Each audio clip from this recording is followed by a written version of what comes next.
Bonjour.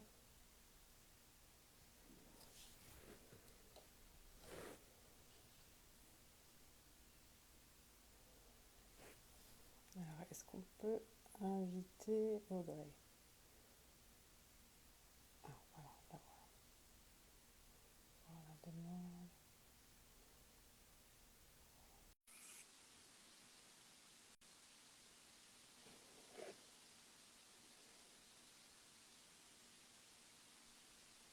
Ah, Est-ce que tu m'entends? oui, je t'entends très bien. Tout le monde nous Ça... entend, j'imagine. Oui, Ouais. visiblement, ça passe par le téléphone et non par les oreillettes. Comment vas-tu? Ça va et toi? Après les péripéties avec Instagram, c'est bon, ça marche maintenant? Tu Ça fait m'entends? par Internet. Je Ah, vais modifier et tout le monde et m'entend ou est-ce que c'est juste toi? dites-nous dans les Ouais. commentaires. Son OK, on vous entend. C'est bon. OK, c'est peut-être juste ta connexion avec tes oreillettes, ouais. Moi, je t'entends très Qui... bien, donc je vais rester comme Bon, ça. ben, super. Super. Ça me fait plaisir de te voir presque en vrai, Presque en parce qu'on vrai. est assez éloignés en distance. Mais ce que les gens savent pas forcément, c'est que dans le petit monde de l'Instagram santé, en fait, on discute tous par message privé quand on se connaît tous, et ça fait plaisir de faire des trucs ensemble, Bah quoi. ouais, c'est clair, ouais, ça fait vraiment plaisir de te parler en vrai, ouais, après les messages. C'est gentil. Donc aujourd'hui, on voulait vous parler des papillomavirus, également appelés HPV, Human Papillomavirus. Est-ce que tu veux d'abord te présenter pour ceux Ouais. qui arriveraient par mon compte et qui te connaîtraient pas encore, s'il y a quelques personnes en France qui te connaissent pas encore? Alors, ouais, moi c'est Océane, je suis chercheuse en virologie. À la base, je suis vétérinaire aussi. Donc, je suis vétérinaire depuis 2011, mais j'ai fait une thèse en virologie de 4 ans après mon doctorat en médecine vétérinaire. Et je suis partie en postdoc en virologie humaine. Euh, j'ai fait 4 ans de postdoc aux États-Unis. Et maintenant, je travaille dans une biotech en recherche et développement. Et voilà, donc je travaille avec des virus toute la journée. Et puis j'ai créé ce compte Instagram pour essayer d'informer les gens sur les maladies infectieuses en général et les vaccins, et évidemment le Covid et les HPV. HPV, c'est un gros thème en C'est ce un moment. gros sujet, Ouais. ouais. C'est un gros sujet qui est un peu sous-coté parce que ça touche tout le monde et les gens connaissent Ah, pas forcément l'intérêt du vaccin, de la prévention, etc. Je voyais dans les commentaires, effectivement, Océane, tu dois avoir ton micro, le fil de ton micro qui ah. frotte sur ton Oui, vêtement pardon. quand tu parles. Attends, je vais mettre les deux, comme ça frottera plus. Nickel. Voilà, c'est mieux là. Euh, Parfait. Parfait, parfait. Donc, bah, moi, je m'appelle Audrey, alias Dermatodrey. Je suis médecin dermatologue en France, tout simplement. Et j'ai travaillé en libéral, enfin, je travaille toujours en libéral depuis une dizaine d'années. Et je fais du contenu d'information médicale, de vulgarisation pour le grand public depuis un an et demi à peu près sur les réseaux sociaux. Voilà, voilà. Parfait. Donc, c'est vrai que ce sujet d'HPV, bah, nous réunissait un peu toutes les deux parce que bah, c'est un virus. Mhm. De ton côté. Et puis en dermato, on s'occupe à la fois des conséquences sur la peau et sur les muqueuses. Donc c'était Ouais. l'occasion d'en parler ensemble. Est-ce que tu veux commencer justement par parler un peu de cette famille des HPV pour Alors, que les gens ouais. sachent de quoi on parle? C'est ça. Alors, donc il y a les papillomavirus en général. Il y en a plus de 400 différents, pas forcément parce que ça infecte aussi les animaux. Hein. C'est des virus Ah d'accord, ouais, qui infectent aussi les animaux. Donc il y a les human papillomavirus, puis après il y a ouais, ceux qui infectent les animaux. Il y en a 400 dans la famille. Enfin, je pense que d'accord. c'est un genre même de papillomavirus. Et après, dans ceux qui infectent les humains, il y en a environ 200. Je crois que c'est entre 150 et 200. D'accord. Mais alors parmi tous ceux-là, ils ne sont pas tous Pathogène, oncogènes, quoi. ils sont pas tous, ils créent pas tous, donnent pas tous des cancers. Il y en a environ 15 qui sont qu'on Mm. appelle high risk, donc qui sont à haut risque oncogènes. Donc c'est ceux-là Mm. qui créent en général, qui causent en général Cancer. des cancers ou des lésions précancéreuses, voilà. Mm. Des Euh, muqueuses. c'est ça. Et donc, il y a effectivement, ça t'en parlera aussi, mais des HPV qui infectent plutôt la peau pour donner des verrues Mhm. plantaires, etc. D'autres qui vont Ça, plutôt c'est donner ceux qui des... sont sympas. D'autres qui vont plutôt donner des condylomes et d'autres qui vont plutôt donner des cancers, col de l'utérus, etc. Qu'est-ce que je pourrais dire? Ce sont des... Bon, après, je sais pas si ça intéresse beaucoup de monde, mais ce sont ce qu'on appelle des virus à ADN, qui sont de l'ADN double brin, par exemple, en comparaison, par exemple, le coronavirus que tout le monde connaît, c'est un virus à ARN. Donc eux, ils ont leur génome et c'est de l'ADN qui est double brin, donc qui est similaire au nôtre, entre guillemets, hein, parce que c'est deux brins. Et voilà, après, ils s'infectent les cellules. Bon, je peux expliquer après comment ça fonctionne pour infecter les cellules, mais en gros, ils infectent les kératinocytes via des micro-lésions ou l'accès à la lame basale au niveau. Donc ça, c'est plutôt dans des zones privilégiées. Par exemple, au niveau du col de l'utérus, il y a une Au petite niveau du zone. col de l'utérus. Il y a Au une niveau de petite. la jonction. Voilà, c'est ça. Entre le vagin et la muqueuse du col, il y a une petite jonction qui est vraiment favorable au virus pour rentrer parce qu'il a une petite C'est opportunité plus pour aller. facile. Ouais. Et donc c'est comme ça qu'il rentre dans le corps. Pour tous les papillomavirus, que ce soit pour ceux responsables des verrues, des condylomes ou des cancers, c'est vrai qu'ils aiment bien avoir une petite porte d'entrée cutanée.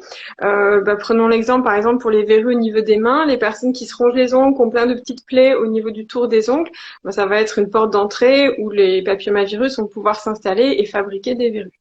Et c'est pareil au niveau génital, les petites plaies du rasage ou des irritations après des rapports sexuels ou une zone de porte d'entrée Mhm. anatomique, physiologique, comme tu disais, au niveau du col de l'utérus. C'est ça. Et c'est vraiment, ouais, dès qu'ils ont le moyen de rentrer, s'ils sont là, ben, ils y vont, quoi. C'est ça. La plupart, tu disais, il y en a plus d'une centaine. La plupart sont bénins. Soit ils vont donner Mhm. aucun signe du tout, soit ils vont donner soit des lésions bénignes, des verrues, mais dans quelques cas des lésions malignes comme les cancers. Donc moi, je voulais vous parler un peu finalement des différentes conséquences des papillomavirus. Les plus fréquentes, ce sont les verrues sur la peau que tout le monde connaît, parce que ça, si on n'en a pas eu soi-même, on connaît forcément quelqu'un qui a au moins eu une verrue. Donc il y a les HPV responsables des verrues au niveau de la peau, il y en a trois, c'est les 1, 2, 3. Les 1, ça donne les grosses verrues, style verrues plantaires qu'on appelle des myrmécies. Quand il y a une grosse verrue sous le pied, par exemple, c'est de l'HPV 1. Les deux, ils vont donner des verrues en mosaïque, quand on regarde par exemple sous le pied et qu'on voit plein de petites verrues les unes à côté Mhm. des autres, ça peut faire des placards qui sont assez grands, ça c'est de l'HPV2, des verrues en mosaïque. L'avantage et l'inconvénient des mosaïques, c'est que elles sont moins profondes, donc elles font moins mal quand on marche dessus. Par contre, elles sont plus résistantes au traitement par destruction. Donc l'un dans l'autre, quitte à choisir, faut choisir l'un ou l'autre. Et les HPV3, ils vont donner les verrues planes. Les verrues planes, elles sont plus discrètes. À l'œil nu, on les voit à peine. Mais ça peut être au niveau du visage, au niveau du dos des mains. Et puis des verrues, on peut en avoir sur vraiment tout le corps. Mhm. Il y a une maladie un peu particulière qui s'appelle l'épidermodysplasie verruciforme, qui est une maladie génétique qui donne une prédisposition, une fragilité vis-à-vis de ces HPV. Et c'est le seul cas où l'immunité, elle se fait complètement déborder en fait par les D'accord. HPV. C'est ce qu'on appelle l'homme arbre. Tu as peut-être vu des photos Ah oui, des oui, gens sur oui, Internet avec des gens qui ont des oui. mains D'accord. complètement déformées à cause de verrues énormes en fait. Ça s'appelle, on appelle ça l'homme arbre, mais le nom réel c'est l'épidermodysplasie verruciforme. Et c'est une maladie génétique, donc familiale, où les gens sont ensevelis sous les verrues, quoi, j'ai envie de dire. Mais c'est très Ah très ouais, très rare. ouais, c'est parce que c'est vrai que on oublie enfin, souvent on n'est pas au courant, mais la plupart des gens vont être au moins infectés au moins une fois par un HPV au cours de leur vie, quoi. C'est vraiment Ah oui, un virus les, qui est les hyper fréquent, quoi. Les HPV génitaux, on considère que 80% des gens vont au moins avoir passé un au cours de leur vie, du moment qu'ils ont une activité génitale. Et quand on dit activité génitale, ça ne veut pas dire forcément pénétration, Non. c'est-à-dire que l'HPV, il est présent sur la peau autour, la peau du périnée. Donc à moins que vous enrubaniez entièrement de cello frais, c'est pas possible. Ouais, le contact seulement suffit. C'est pour ça que d'ailleurs le Le vaccination est contact de la conseillée peau. aux pré-ados et le plus tôt Tout à possible, quoi. fait. Tout à fait. Donc, parce qu'en fait, on n'a pas de médicament antiviral contre ces virus-là, l'HPV. Une fois qu'il est dans le corps, C'est un peu, il va y rester. Donc 80% des gens vont l'éliminer naturellement. L'immunité, en fait, va C'est faire un peu ça. son travail. Et chez environ 10% des gens, bah, ça va rester, soit sous forme de lésions bénignes avec des condylomes, donc des verrues au niveau génital, soit bah, si c'était des HPV oncogènes, là, dont tu parlais, la quarantaine Mhm. qui étaient un peu plus dangereux parce qu'ils peuvent transformer les cellules en cellules cancéreuses, et bah, ça peut donner des cancers, surtout au niveau du col de l'utérus. Mais en fait, toutes les muqueuses peuvent C'est ça. dégénérer en cancer à cause des HPV. Donc au niveau ORL aussi, Surtout les euh, hommes, au réel, ouais. Et la langue, la gorge, etc. Et puis au niveau anal aussi, parce qu'en fait, bah, il n'y a pas besoin d'avoir des pratiques sexuelles anales pour que les HPV ils se situent à ce niveau-là aussi. Donc c'est vrai que c'est un peu plus fréquent chez les personnes, enfin on dit HSH, c'est-à-dire les hommes homosexuels qui ont des rapports avec des hommes, parce que bah il y a mhm. les pratiques de ce côté-là font que la muqueuse est beaucoup plus irritée, et donc bah comme on disait, ça fait porte d'entrée pour le Ouais, virus en lui-même. C'est sûr que si en plus il y a un terrain de VIH, bah, l'immunité elle est dans les chaussettes, donc c'est ça. l'HPV il peut en profiter. Donc voilà un peu pour on va dire les différents types et un peu histoire naturelle des lésions HPV. Et je rajouterais juste que vraiment 99% des cancers du col de l'utérus, plus de 99% sont dus à des HPV, hein. Donc Ah oui, c'est vraiment après moi j'ai toutes les stats, il y a 70% des cancers ORL, donc tout ce qui est au niveau de la muqueuse buccale, d'accord. etc. C'est 70% causés par des HPV. Donc c'est vraiment important quoi, de comprendre que ces virus peuvent causer C'est 50% des vrai que cancers du pénis pour les hommes, 25% des cancers de la vulve, 80% des cancers du vagin et 90% des cancers anaux, donc de l'anus. ouais. Voilà, pour les stats, c'est ça. Les cancers au niveau vulve, vagin, pénis, anus, bon, l'anus, on va dire c'est un petit peu à part, mais ce sont des cancers qui sont assez rares. Mais par contre, les cancers ORL, c'est hyper fréquent. Et de se dire que la moitié Ouais, sont dus aux HPV. Traditionnellement, on pensait plus au terrain type alcool et tabac. Ou boisson très chaude aussi, ça peut favoriser, parce que ça fait plein de petites plaies aussi. Mais en fait, peut-être que boisson très chaude, finalement, ça rejoint l'HPV, parce qu'en faisant ces c'est un plaies facteur. mécaniques Mm. thermiques, ça, ça Ça permet provoque une. une meilleure Ouais. pénétration du virus dans les cellules, ouais. Donc, voilà. Voilà pour la situation. Après, il y a donc des vaccins qui existent contre les HPV qui sont disponibles et recommandés en France. Mhm. Est-ce que tu veux en parler? Est-ce que Ouais, tu veux... alors il y en a trois principaux. Il y a le Gardasil, le Gardasil 9, qui est une évolution du Gardasil parce que le Gardasil protégeait contre 5, non, contre 3, je sais plus combien exactement. J'ai noté toutes les valences et j'ai oublié. C'était Euh, le premier, c'était 6, 6, 5. 5, et ils en ont rajouté 3, je sais plus. Bref, Gardasil 9, il y a 9 Ouais. contre 9 HPV. Cervarix, Maintenant, c'est celui qui est recommandé de toute façon. Donc, les c'est ça, personnes qui vont se faire vacciner c'est les le mois, les 9. années à venir, etc., c'est le 9. Ça fait 15 ans, en fait, que les vaccins contre les HPV existent déjà. 2006. Donc, Ouais, c'est pas tout c'est pas récent, récent. quoi. Non, c'est pas récent et vraiment, c'est administré dans le monde entier, hein. C'est pas Oui. euh, que la France, etc. Donc, ils ont vraiment eu le temps d'être testés. Cervarix, le Cervarix, il protège contre deux HPV Deux principaux, qui sont seulement. HPV 16 et 18, parce que ce sont les deux HPV qui sont responsables de 70% des cancers du col de l'utérus. Mm. Gardasil, c'est 16 plus 18 et 6 et 11. Voilà, c'est ça, j'ai retrouvé. Mm. 6 et 11, c'est 90% des condylomes. Je pense que tu Oui, confirmeras. oui, oui. Les Euh, condylomes, c'est différent. ouais, Alors, c'est vrai que le Gardasil avait cet avantage-là, Gardasil simple ou Gardasil 9, de protéger contre les cancers du col, enfin, disons tous les. oh, je ne t'entends plus. Ouais, c'est bon. Ça a coupé, ça a fait un petit cercle de. Je réfléchis. Voilà. Ah, son réseau ne marche pas très bien, je pense. Une fois qu'on a eu des lésions à cause du HPV, doit-on quand même se faire vacciner? Ça, je pense qu'il faut demander, ça dépend de l'âge et il faut demander à votre gynéco, sage-femme. J'ai répondu à une question en attendant. En fait, le vaccin n'a pas d'indication en curatif, Non. euh, mais Oui, chez pour la certaines prévention. personnes, Mm. on teste quand même. C'est hors AMM dans ce cas-là, mais C'est bon, ça, bah, c'est plus dans la prévention d'une future affection, mais ça vous cure. Si la question c'était de savoir si ça allait vous guérir, non, c'est sûr que non. Mais pour la prévention d'autres HPV, éventuellement, oui, ça peut être aussi, oui, tout à fait. envisagé. Et donc Gardasil 9, c'est 16, 18, 6 et 11. Donc pareil, condylome 90%, 16, 18, 70% de cancer du col. Et ça protège contre 5 autres HPV qui comptent pour 20% supplémentaires des cancers Oui. du col. Donc 90% de prévention des HPV responsables du cancer du col, plus les condylomes pour le Gardasil 9. C'est intéressant ce que tu dis, c'est-à-dire que ça protège pas contre 100% des cancers du Non, col, et c'est pour ça que les frottis sont toujours recommandés, même si on est vacciné. exactement. Donc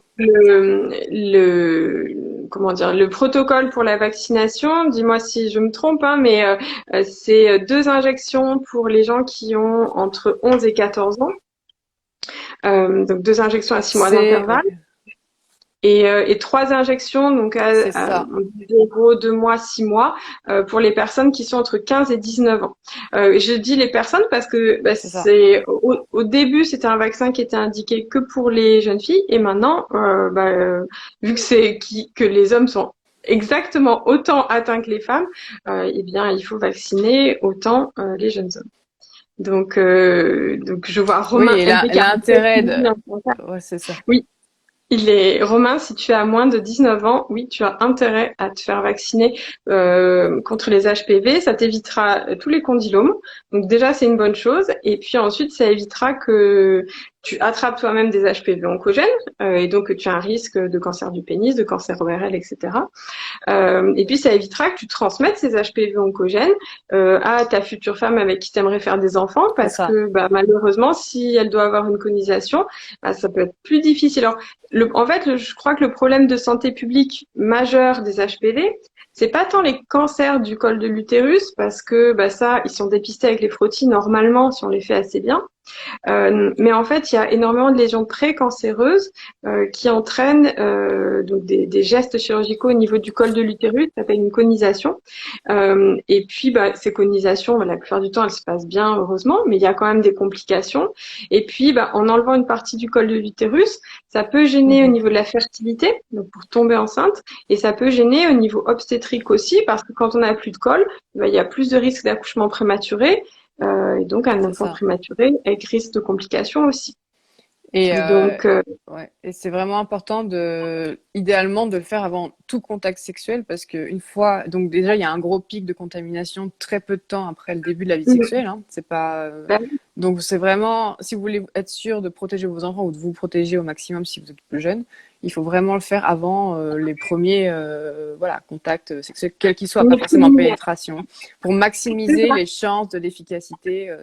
Parce que c'est vraiment un vaccin très efficace. Dans les essais cliniques, ils ont eu 90 à 100% d'efficacité dans la prévention des infections par HPV. C'est un vaccin qui procure ce qu'on appelle, c'est très rare pour les vaccins, une immunité stérilisante. Ça veut dire que le virus ne peut même pas rentrer dans votre corps parce qu'il ne peut pas s'installer. Et ça, c'est vraiment rare parce que, en général, les vaccins préviennent des maladies, mais préviennent pas des infections. Et HPV, c'est vraiment l'exemple type de l'immunité stérilisante, quoi. C'est vraiment, ça fait blocage, ça fait rempart. Le virus ne peut pas rentrer dans votre corps s'il est présent dans vos muqueuses. Enfin, en gros, c'est ça. en plus, c'est un vaccin qui est bien toléré parce que maintenant, c'est quand même prouvé qu'il n'y a pas eu de risque de supplémentaire de maladies auto-immunes ou quoi que ce Non. soit avec depuis 15 ans qu'il est sur le marché. Donc Et ni dans c'est les ça. mois qui suivent, ni dans les années qui suivent, quoi. C'est pas Et même le syndrome de Guillain-Barré qui avait été suspecté pendant un à une temps époque. d'être éventuellement un effet secondaire qui pouvait grave apparaître. En fait, il y a des études qui ont montré qu'il n'y avait pas de lien avec le vaccin HPV. Donc, a priori, c'est même pas, ça ne sont même pas causés par le vaccin. Pas de causalité entre les deux. Non, Pour les gens qui se posent la question, le syndrome de Guillain-Barré, c'est une polyneuropathie auto-immune, c'est-à-dire une atteinte des nerfs, qui est une maladie assez aiguë en fait. En quelques semaines, les gens peuvent se trouver paralysés, et puis normalement ça récupère après, mais c'est ça peut être ça. très impressionnant, c'est sûr, sur le moment de se trouver. trouver hospitalisé, tout paralysé et tout. Ça, c'est une chose. Mais en fait, il n'y a pas de lien entre cette maladie-là et les Non, vaccins d'HPV. Donc, c'est pas un argument de se dire j'ai peur que ça m'arrive, je vais pas me faire vacciner. Vous avez beaucoup plus de risques d'avoir des condylomes, des lésions du col, d'autres cancers c'est ça. euh, qu'un syndrome de Guillain-Barré, clairement. Oui, c'est ça. Et puis en plus, enfin, j'ai trouvé une stat qui est quand même, moi je trouve assez importante.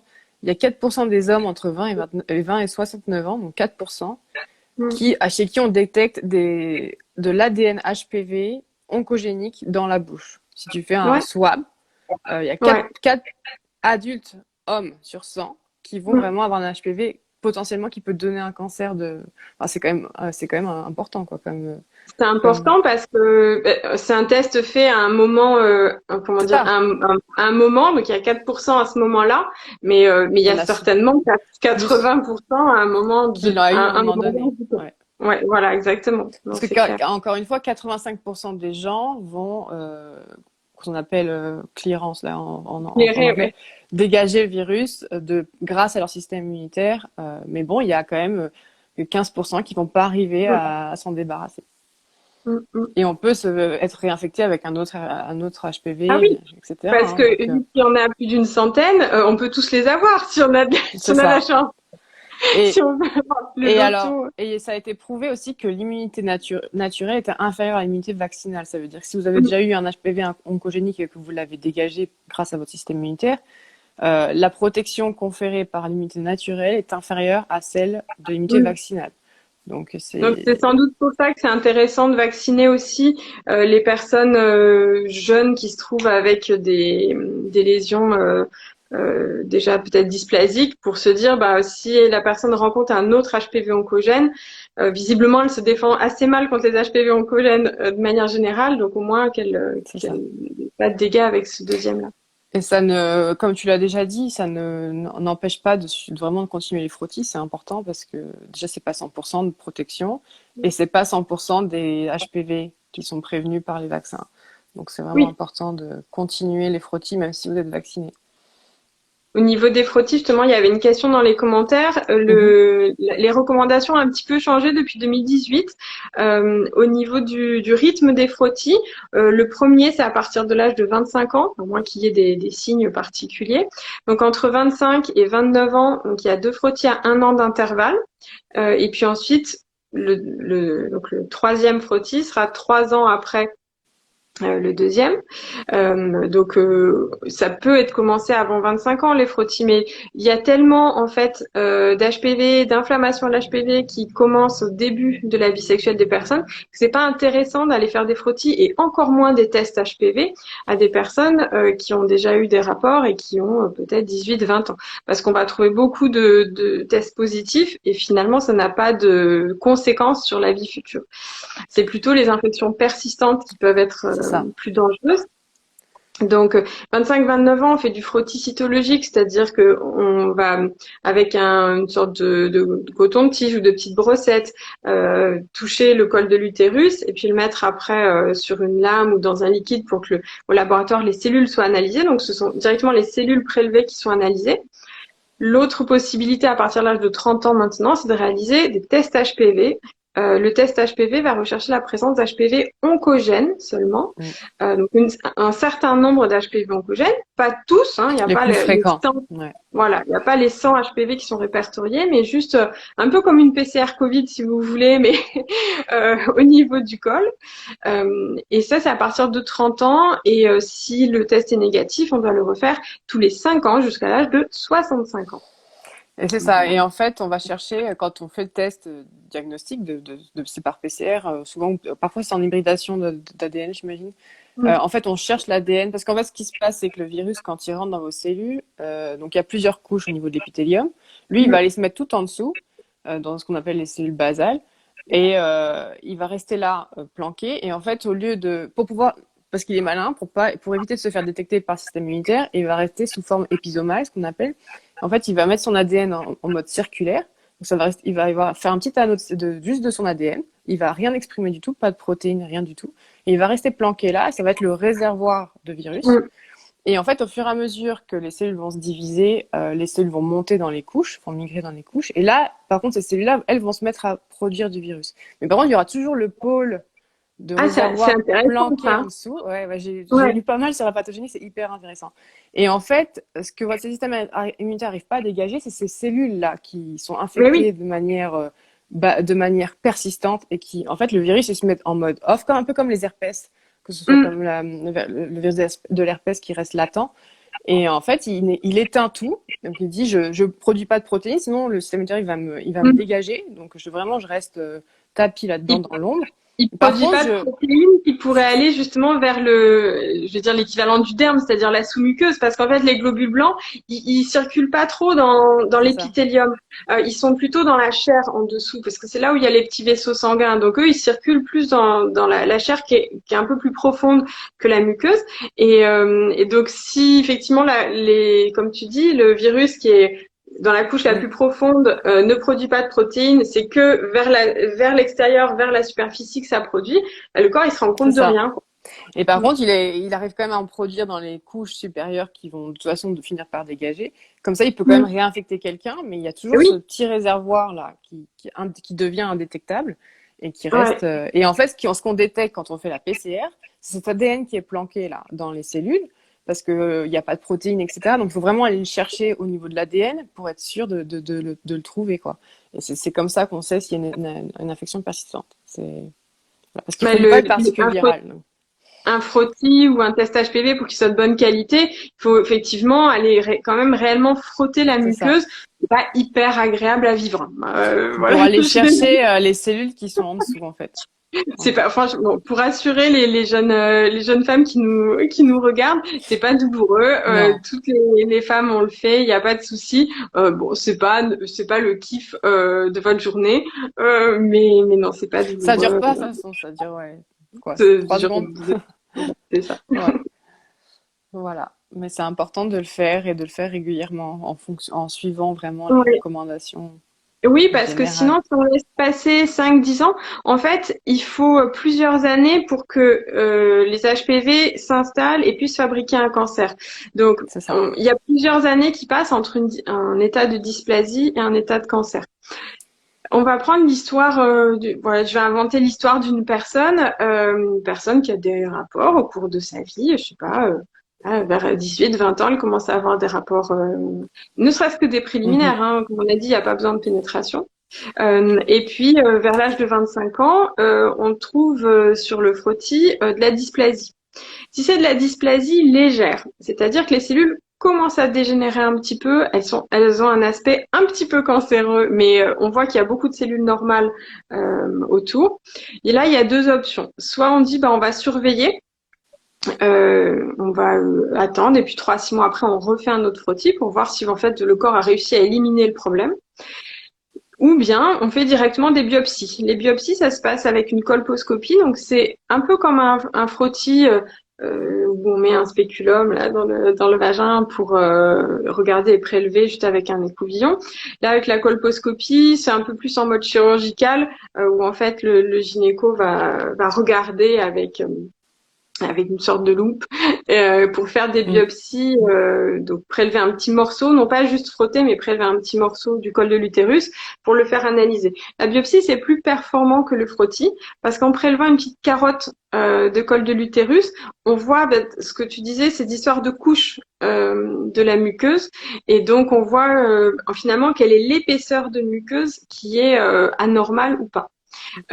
S'il y a une dysplasie qui touche l'intégralité de la muqueuse, on Mhm. parle de dysplasie de haut grade, et on sait que ces dysplasies-là, bah, c'est quelques années après, elles vont devenir un cancer du col de l'utérus, et donc Il ces faut les dysplasies-là, retirer. il faut les opérer. Voilà, il Ouais. faut les opérer, soit au laser, soit à l'électrocoagulation, soit faire une conisation. Ça, c'est vraiment en fonction du cas particulier de votre chirurgien gynéco et tout.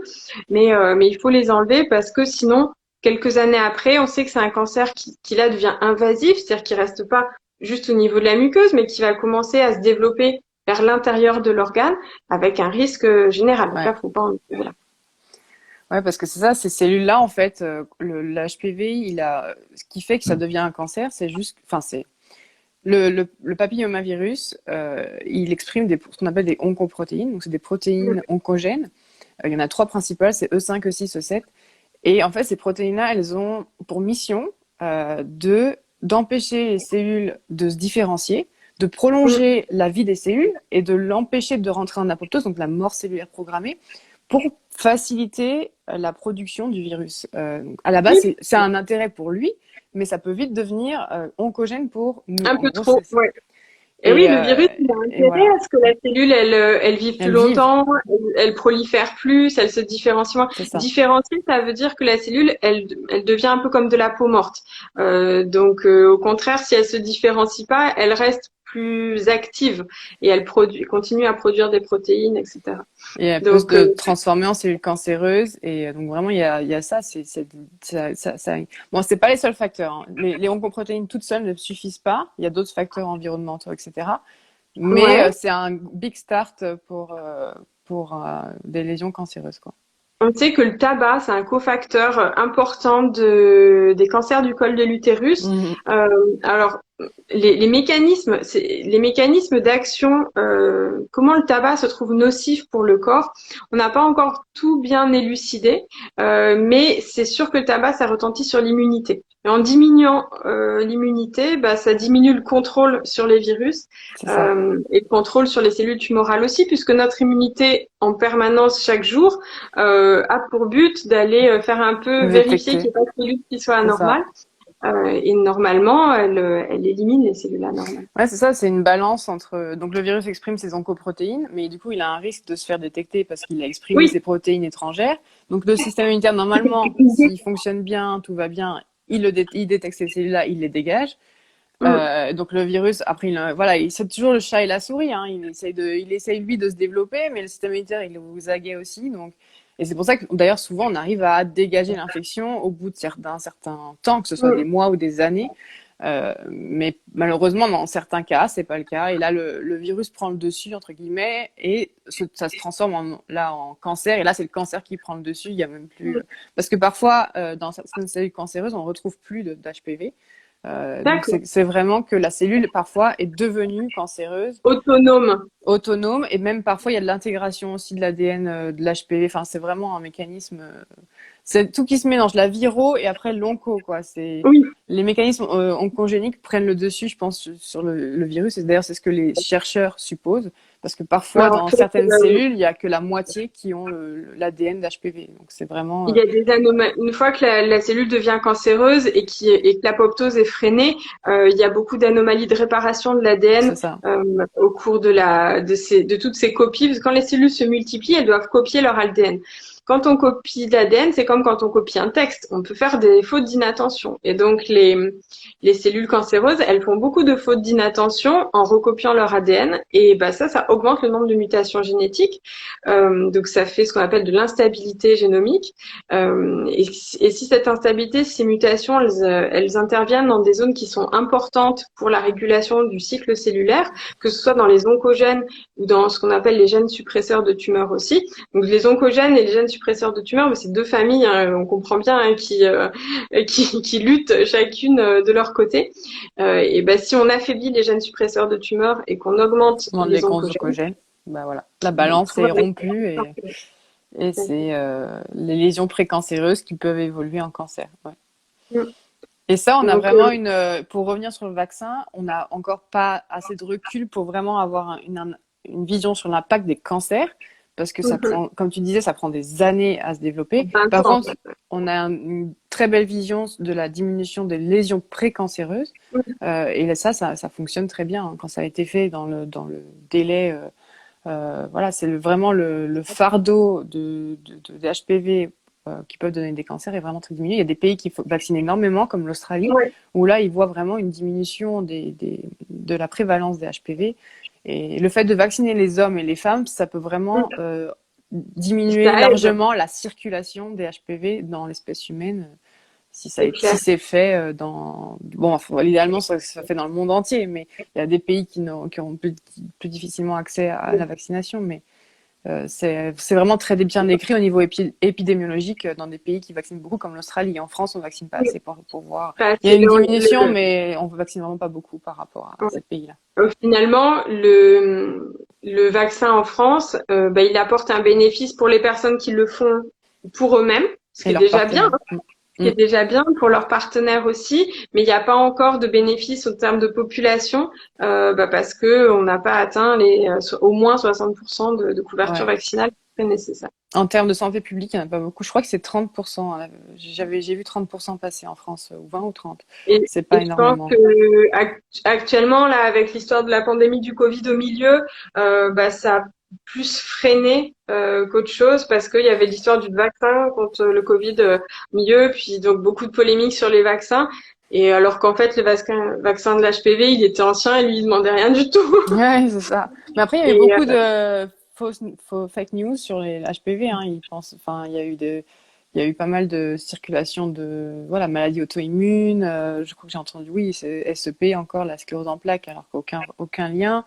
Voilà. Après, si vous voulez comprendre le fonctionnement du vaccin, c'est très simple. Hein.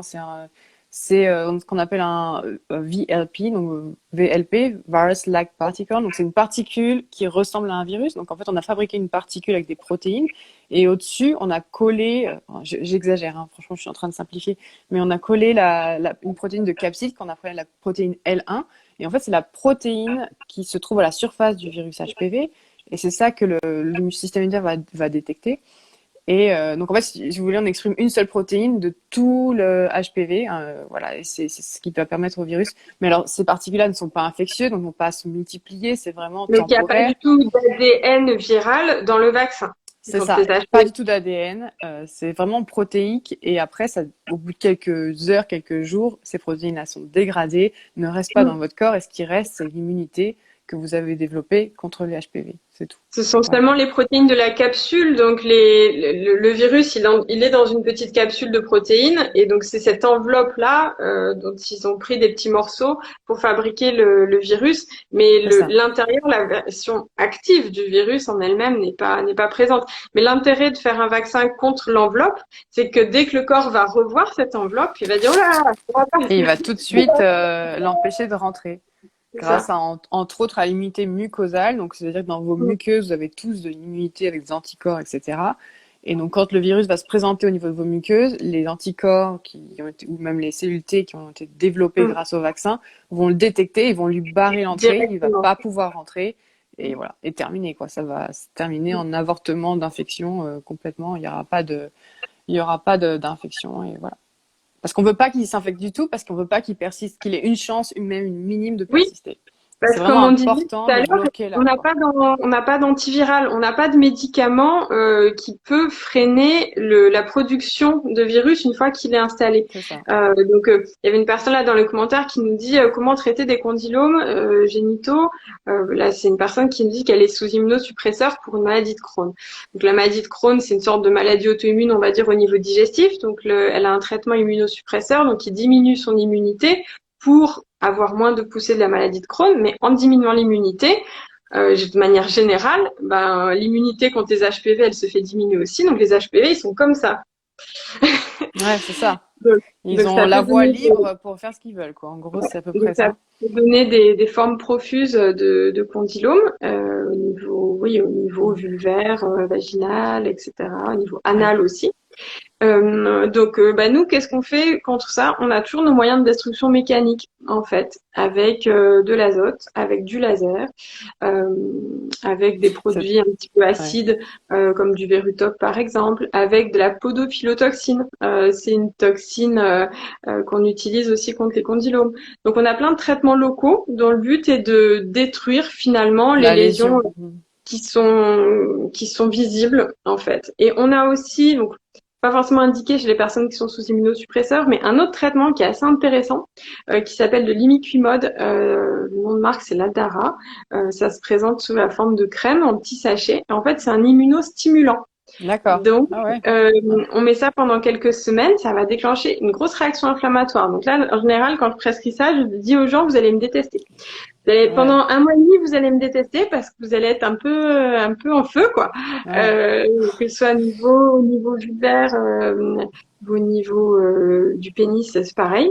Et donc, ça va déclencher une réaction inflammatoire pour que le corps, justement, se rende compte qu'il y a un problème et élimine les zones qui sont atteintes. L'intérêt de ces traitements-là, c'est que ça traite plus le champ, en fait, d'atteinte HPV par rapport à de l'azote qui va Mhm. être précisément sur les points visibles à l'œil nu ce jour-là. Mais comme il y a de l'HPV présent dans la membrane basale de la zone un peu partout, c'est vrai que c'est des lésions qui peuvent être récidivantes et on a besoin Ouais, de faire un suivi pendant quelques c'est mois ça. et que les personnes s'examinent bien aussi parce que c'est toujours plus facile d'intervenir sur des lésions qui sont minimes, c'est pas trop douloureux et tout, plutôt que quand il y en a beaucoup. Ça a flambé, ça devient compliqué, ouais. Mais par contre, il y a il y a des labos qui bossent aussi sur des vaccins thérapeutiques. Donc, D'accord. ils essaient de développer des vaccins donc post-exposition qui pourraient éventuellement, justement, un peu comme tu disais, bon là c'était en local, mais stimuler l'immunité Ouais, pour aider l'immunité à les guider pour aller détecter ces cellules infectées et pouvoir dégager rapidement l'infection. Et donc ça, c'est ce qu'ils essaient de maintenant passer au bien. stade supérieur. Maintenant Ouais, qu'on a trouvé un traitement prophylactique, maintenant il faudra un traitement thérapeutique, enfin un vaccin thérapeutique, parce que du coup on appellerait ça comme ça. Donc c'est vraiment ce serait bien. pouvoir les stimuler assez pour pouvoir aller détecter ce réservoir de cellules infectées, mais de manière qui sont latentes. Hein, et Ouais. c'est ce qu'on essaie de faire avec les herpès aussi, et c'est Parce pas qu'en fait, forcément évident. Les HPV latents, ils déclenchent aucune réaction inflammatoire. Le corps ne s'en rend pas compte. Mais je veux dire, même les verrues, si vous avez déjà eu une verrue, vous vous rendez bien compte que c'est pas rouge, c'est pas douloureux autour. En fait, le corps, il s'en fiche un petit peu. Et Ah, c'est il le pour ça voit que pas en fait, le corps, c'est il le ça, voit pas l'HPV, il fait tout son boulot tout seul par et ça derrière. gêne pas réellement le corps. Ouais. Bon, Ouais. ça gêne quand c'est par exemple au niveau des pieds parce qu'on marche dessus, ça fait mal, ou ça gêne parce que c'est au niveau génital et qu'on aimerait bien ne pas avoir ça. Mais en fait, le corps, ça, au niveau de sa santé en général, tant que l'HPV, soit il est latent, soit il fait juste des verrues vers l'extérieur, il n'y a pas de risque voilà, pour la Ouais. santé en général. Comme tu disais, ils ont moins accès à ces couches-là supérieures de l'épiderme. Donc, les cellules immunitaires, circulent pas forcément là. Mm. Ouais. Deuxième chose, le HPV, il se cache, il se planque, il évite d'exprimer le moindre truc.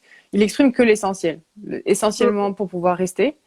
Et de temps en temps, pour pouvoir donc se transmettre à d'autres, donc produire certaines. Mais il est malin, il fait pas ça dans les couches inférieures où là il y a les cellules immunitaires, il va faire ça là où il y a personne, quoi. Là où il n'y a pas de cellules Oui. immunitaires qui circulent. En fait, la cellule basale, elle va se diviser en deux, et il y a une cellule qui reste accrochée, qui reste une cellule basale, et il y a une des cellules filles qui va commencer à se différencier, et à monter C'est vers ça. le haut. C'est dans ces cellules filles-là qu'une fois que peut-être la différenciation, elle commence un petit peu, l'HPV, il dit, voilà, C'est c'est bon, là, exactement ça. je suis en train de C'est monter, là, c'est bon, je vais pouvoir commencer à et préparer la... c'est exactement ça. C'est très bien décrit dans des études qui ont vraiment montré ça. Les cellules basales, il y a vraiment c'est la latence pure. Et dès que ça se différencie, que ça migre, plus ça migre et plus ça exprime Hum. de particules virales. C'est vraiment la migration, enfin la différence, elle est assez impressionnante.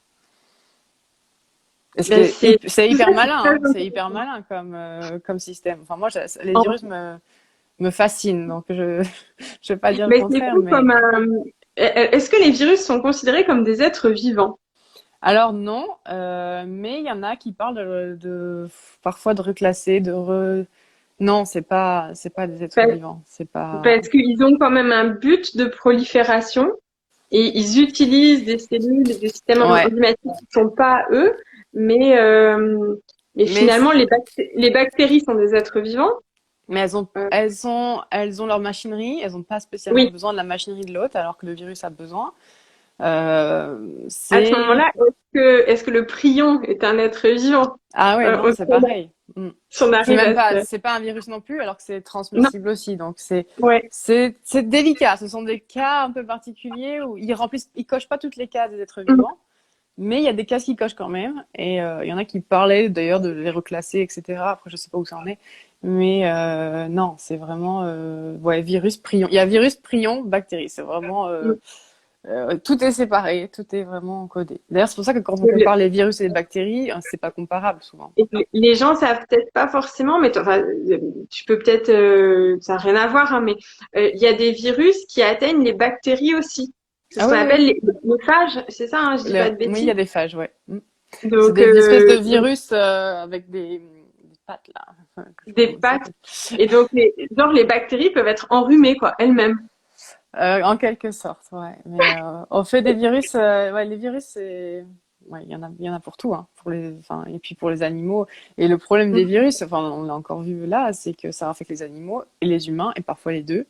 Et parfois, ça saute d'une espèce à l'autre, voilà, et ça se transforme en nouveau virus. Parce que les virus Parce, émergents, c'est pas un mythe, hein, il y en a plein.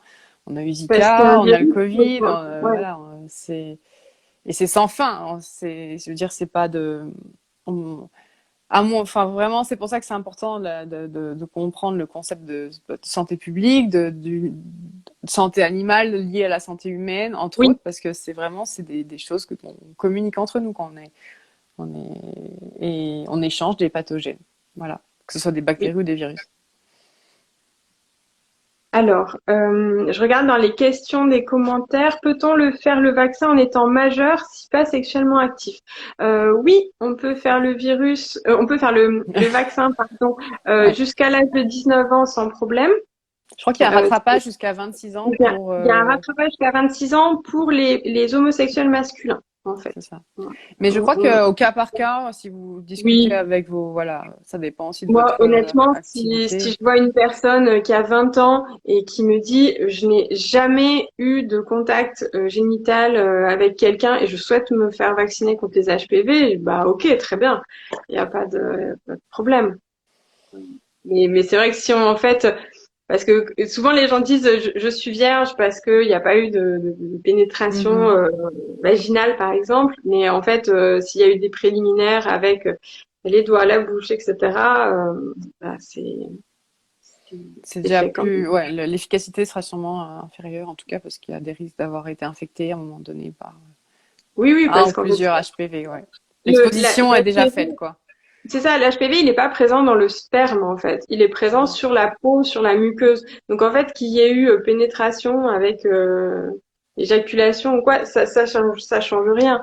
C'est pas, les gens pensent qu'un rapport sexuel finalisé d'une certaine façon, c'est ça, parce que Mhm. c'est ça qui mène à une grossesse. Mais là, on parle pas de grossesse, on parle de Ouais. l'infection sexuelle transmissible, c'est pas pareil. Et c'est un peu pareil pour les herpès, en fait. Les Mhm. herpès, c'est exactement le même mode de contamination par la peau, quoi. Et c'est vraiment enfin, pardon, les cancers du col de l'utérus, c'est le quatrième cancer chez la femme, quoi. Donc c'est vraiment Mm. quand même un fardeau important pour la santé publique, pour l'individu. C'est vraiment quelque chose qui est, et les Tout à hommes fait. ont 10 fois plus de risques de faire des cancers ORL que les femmes, hein. Donc qui sont Mm. liés à HPV. Donc c'est quand même aussi Ouais. pour les hommes important de Pour les mentionner protéger aussi, pour ouais. les protéger, quoi. Alors, je vois dans les commentaires, par rapport à la détection des HPV, apparemment, depuis l'année dernière, il y a une avancée et il est possible de faire un dépistage tous les 5 ans. Est-ce vrai? Alors, oui, je l'ai dit tout à l'heure, à partir de l'âge de 30 ans, on fait non plus les frottis cytologiques, mais les tests HPV, sous réserve que les frottis précédents aient été normaux, hein, bien sûr. Et les tests HPV, donc de 30 ans à 65 ans, sont tous les 5 ans. Voilà. D'accord. Sous réserve qu'ils Ah, soient ça négatifs. c'est ouais, moi je connais pas les réglementations, c'est vrai que je me suis pas Bah, trop renseignée. disons Mais que c'est ça plus cool tous varie, les 5 ans que tous les 3 ouais. ans déjà. Voilà, c'est Ça déjà mieux. varie pas mal des pays à l'autre, hein. Aux États-Unis, je Oui, crois que c'est aussi. beaucoup plus espacé aussi quand tu as plusieurs frottis qui sont négatifs. Ouais. Mais je pourrais pas te dire comme ça le chiffre exact, mais ça vraiment ça dépend. Mais ils ont aussi plus de vaccination hein, qu'en France, donc peut-être que c'est lié à ça, je sais pas. Ils ont plus de vaccins Ils obligatoires ont en... Non, ils ont pas, c'est pas obligatoire, mais il y a plus de gens qui sont vaccinés qu'en France, en tout cas. Peut-être pas beaucoup D'accord. plus, mais un petit peu plus. En France, c'est pas beaucoup, hein. Je crois que c'est 20 ou 30%. C'est vraiment. Il y a une jeune femme qui nous dit, j'ai subi une conisation début juillet et depuis j'ai encore mal au niveau du bas-ventre, surtout la nuit. Est-ce que c'est normal SVP? Alors là, on est en live, c'est pas une consultation. Mhm. Malheureusement, on ne pourra pas vous aider. On ne sait pas quel type de conisation. Est-ce que c'était au laser? Est-ce que c'était à l'anxiété thermique. Enfin, il y a plein de manières de faire. Si vous avez encore mal un mois et demi après, il faut absolument revoir votre gynécologue le plus tôt possible, ou au moins votre médecin généraliste en attendant si votre gynéco est pas dispo, pour vous examiner et voir peut-être que c'est infecté, peut-être que ça saigne encore. Voilà, il y a plein de questions à vous poser. Malheureusement, on pourra pas vous répondre là en live et on peut pas vous Voilà. prendre en duo pour que vous nous montriez là comment est-ce que ça se présente. Et puis alors moi je suis pas médecin, alors je te laisse te débrouiller, Audrey.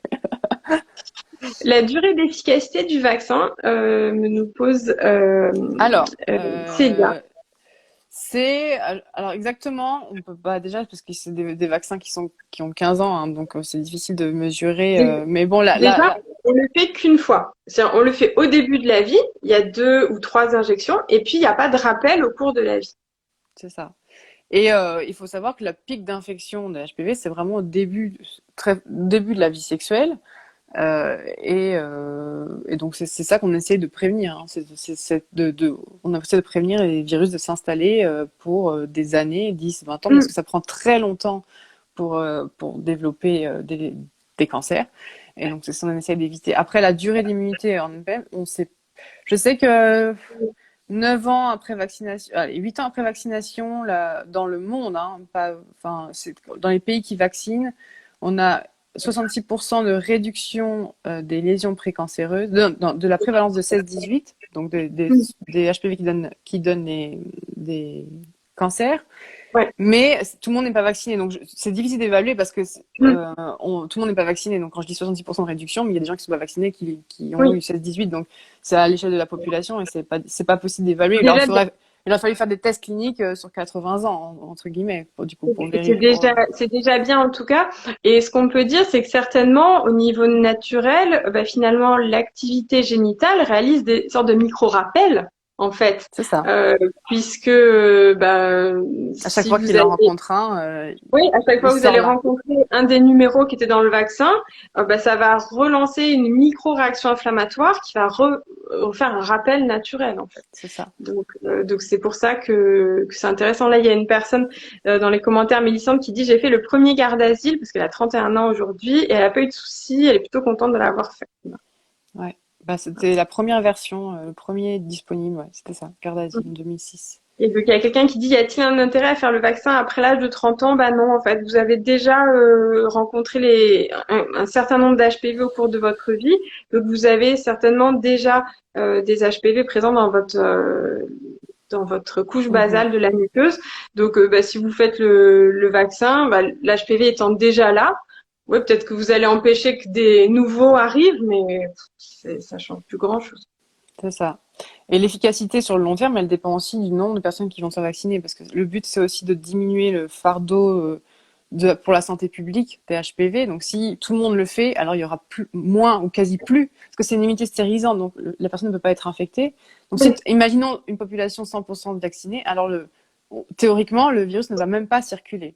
Donc, il y aura même pas, même oui, si votre immunité diminue au bout de 30 ans, alors si vous n'avez pas de risque de rencontrer le virus. Ça, c'est 100% parfait, monde parfait, mais il n'y a pas de 100% de vaccination. Mais c'est ce vers quoi on tend avec ce vaccin aussi. L'idée, c'est ça. C'est pour ça qu'il faut aussi expliquer aux gens, voilà, l'intérêt de la vaccination, c'est pour diminuer la circulation de ce virus, parce que c'est vraiment une immunité stérile. Hein. C'est vraiment, il faut comprendre ça, que ça diminue pas que les symptômes, ça diminue aussi juste la capacité. Si le virus ne peut pas vous infecter, il va pas survivre, tout simplement. mm, complètement. C'est ça qui se passe.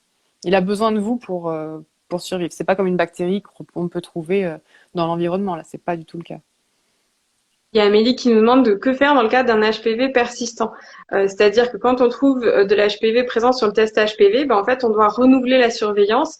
Le but étant, vu qu'on n'a pas de médicaments pour intervenir, pour traiter cet HPV, ben en fait, on guette pour savoir est-ce que votre corps va réussir tu parlais de clearance là, donc l'éliminer naturellement, ou en fait, est-ce que ça va évoluer en C'est ça. dysplasie. Donc, en fait, en cas de Surveillance. test HPV positif, il y a une surveillance qui est plus rapprochée avec des frottis, des biopsies si besoin, s'il y a de la dysplasie. D'où l'intérêt des frottis, même si vous êtes vacciné, parce que vous n'êtes pas à l'abri que ben, vous puissiez avoir Oui, parce à que ça, attraper. le vaccin, il protège au mieux contre 9 HPV, donc c'est pas les 100 quoi. Et puis c'est jamais 100% d'efficacité, malheureusement. Je l'ai dit que c'était 90 à 100% dans les essais C'est déjà cliniques, pas mais bon, mal. il y a toujours, c'est déjà pas mal, mais il y a toujours des gens, voilà, malheureusement, aucun vaccin n'est efficace à 100%, aucun, Il y a quel qu'il soit. Céline qui nous demande, question qui fâche, est-ce qu'il y aurait un lien avec l'endométriose? À ma connaissance, aucun. À part ma Et même connaissance non plus. Non. Et même si on réfléchit, si on cherche, etc., c'est même pas du tout le même domaine. Puisque l'endométriose, à la rigueur, on pourrait plutôt chercher vers les perturbateurs endocriniens, ce type de Mhm. problèmes environnementaux-là. Là, non, on est sur l'épithélium, sur la muqueuse, c'est très superficiel. Il n'y a pas du tout Et de... je pense que, bon, il faudrait que j'aille vérifier, mais qu'il y a des études épidémiologiques qui ont été faites pour voir s'il n'y avait pas un Oui, lien, hein, parce qu'il y a beaucoup d'équipes qui bossent sur HPV, beaucoup d'équipes qui aussi bossent sur endométriose, donc oui. ils ont peut-être évalué ça. Il faudrait que j'aille vérifier, j'en sais rien, mais à mon avis, ça serait, s'il y a vraiment un fort lien, il y aurait pas, ce serait pas passé inaperçu. Ce qui est sûr, c'est que ça peut être que des études rétrospectives, C'est ça. puisqu'il y aurait pas d'études prospectives faites. L'étude prospective, ça veut dire que on vaccine des personnes, on sélectionne des gens qu'on vaccine et qu'on dit vous, on va vous suivre et on suit pendant plusieurs années. Est-ce qu'il y a une endométriose qui se développe? Ce sont ces études-là, les prospectives, sont les plus performantes parce qu'on a décidé au début des gens qui allaient bien et on regarde s'ils deviennent malades ou pas. Les études rétrospectives sont un petit peu moins performantes parce qu'il y a plus de biais, parce que quand on sélectionne des gens déjà malades et qu'on dit est-ce que vous avez été vacciné ou pas, Mm. en fait, il y a des facteurs confondants qui peuvent avoir lieu et ça, soit du coup, tu l'expliques bien mieux dans tout ce que les publications en rapport avec le Covid, parce que c'est Ouais. moins performant quand c'est en rétrospective. Oui, on cible un groupe qui est déjà présélectionné, donc forcément il y Mm. a plus de biais. Ouais. On croit le présélectionner juste sur la maladie, mais en fait, on peut le présélectionner sur d'autres choses, par exemple des conditions socio-économiques. Mhm. Si on a, je sais pas moi, un cluster de Covid, on va prendre l'exemple du Covid, hein, mais un cluster de Covid qui est dans un bidonville, vous allez sélectionner les gens qui ont le Covid dans ce bidonville et vous allez vous dire, j'ai des gens qui ont le Covid que je peux comparer avec d'autres populations, alors qu'en fait, non, c'est des gens qui sont dans des conditions socio-économiques défavorables. Donc, si vous trouvez une association, je sais pas moi, avec la lèpre, par exemple, Mhm. vous allez vous dire, peut-être qu'il y a un lien lèpre et Covid. Non, c'est juste parce qu'ils vivent dans des conditions déplorables C'est ça. dans les Ou deux cas. alors, si tu prends par exemple des pays comme l'Australie où quasi tous les ados sont vaccinés, parce qu'ils sont vaccinés à l'école, je crois que c'est à Donc, l'école. HPV, oui. Et ben alors du coup, comme il y a plus, je sais pas moi, il y a peut-être 90%, 80% des ados qui sont vaccinés, alors il y aura forcément plus de vaccinés qui vont faire de l'endométriose que de non, enfin en nombre hein, que de non vaccinés, mais ça ne voudra pas dire que c'est lié. Et tu peux pas Bah, comparer l'Australie à ça la France rejoint parce que du coup c'est pas la même chose, c'est pas la même. Ça rejoint les stats Covid en Israël là que tu avais C'est ça. montré où en fait il y a des gens vaccinés qui se trouvent hospitalisés. Ouais, C'est normal parce qu'une fois que tout le monde est vacciné, il y a plus que ça à infecter quoi. Et comme le vaccin il c'est est pas à 100%, c'est ça. Et c'est l'oubli de la fréquence de base, c'est ce qu'on appelle c'est- l'oubli de la fréquence de base. Il reste 1 minute 50. On oh va se faire et virer par Instagram, je vois. Il reste 1 minute 45. alors D'accord. question technique, je pratique la fellation Oui. sans préservatif. C'est pas moi, hein, je lis un commentaire hein, Ok. parce que bon. Sans préservatif, j'ai du HPV dans la bouche maintenant, c'est sûr. Et c'est bien possible. Ouais, c'est sûr. C'est Et toutes je les vois. muqueuses, hein. C'est vraiment pas Mon limité. médecin m'a dit que je ratais une dose de Rabel sur les trois, je devais tout recommencer à zéro. Je crois pas que ce soit Non, nécessaire. je crois pas que j'ai cru voir passer aussi en lisant les papiers là qu'il fallait Donc faire c'est le 0, rattrapage, 2 mois, mais 6 mois. Et puis si l'injection suivante, c'est 1 an après, c'est pas c'est ça. gravissime. Voilà, voilà. Bon, on a fait le tour. Voilà. Merci Est-ce pour qu'on a tous ces répondu à toutes détails. vos questions? Je pense qu'on a quand même pas mal couvert de trucs. Et puis bon, s'il y a d'autres questions, on peut toujours en reparler après Dans les dans commentaires d'autres dédiés. posts ou dans des commentaires, que ce soit sur tes vidéos ou sur mes posts à moi ou Moi, j'avais fait faire une un. vidéo sur le condylome qui est disponible sur YouTube, donc il y a le post Instagram qui va avec. Et toi, tu laisseras ce live là qu'on a fait en C'est ça. replay. Comme ça, J'ai les gens laissé. peuvent poser directement les questions en commentaire. Et puis que Et toi j'ai ou des moi, on posts répondra. aussi sur HPV, donc vous pouvez aussi poser des D'accord? commentaires sur les posts En avec la dessous. vaccination des garçons, les stats vraiment de chaque HPV, etc. Là, c'était plus axé cancer de col, cancer ORL, Ouais, etc. Toi, tu as les condylomes, bah voilà, on a tout couvert. C'est, c'est parfait. Voilà.